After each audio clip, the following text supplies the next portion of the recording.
сабақ барысында тендерге қатыстым ғой мен. Сабақтың үстіне отырып алдыңыз. Сабақтың үстінде отырып бір тендер ұтып алдым. Қанша теңге пайда таптыңыз оған? Ол жерден мен бірінші сабақтың үстінде отырып қатысқан тендеріне 80 мың теңге пайда таптым. 80 мың теңге. Почти курстың ақшасын шығарыпсыз сол кезде? Курстың ақшасы почти шығып тұр, иә. Одан кейін бір мектептің несіне қатыстым, пешіне қатыстым. Печ қойып бердім мектепке. Асарды микрорайонында үлкен больница бар, детский больница, нөмір 1. Сол жерде мен освещениесін ұтып алдым. Қанша пайда таптыңыз содан? Ол жерде мен 600 мың теңге пайда таптым. Сол курстан кейінгі? Курстан кейінгі. Сізде ешқандай ұтып алған тендеріңізде минус болған жоқ, а? Ұтып алған тендерімде ешқандай минус болған жоқ. Пайда таппай қалған 0 болып қалғаны болды ма? 0 болып қалғаны болған жоқ, бірақ пайдасы бір 100 мың теңге болды бір тендердің. Ол бағанағы мектептің печкасы еді. Ең үлкен суммадағы тендерім 37 миллион.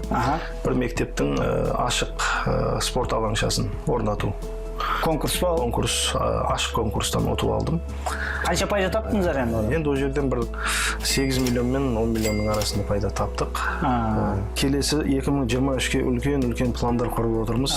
Құдай қаласа енді 37 миллион емес, келесі жылы 200-300 миллион тендерлерге қатыссақ деген жоспарларымыз бар. Нәтиже, сол неге жете беріңіз ниетіңізге. Алла тағала білімі неңізді арттыра берсін.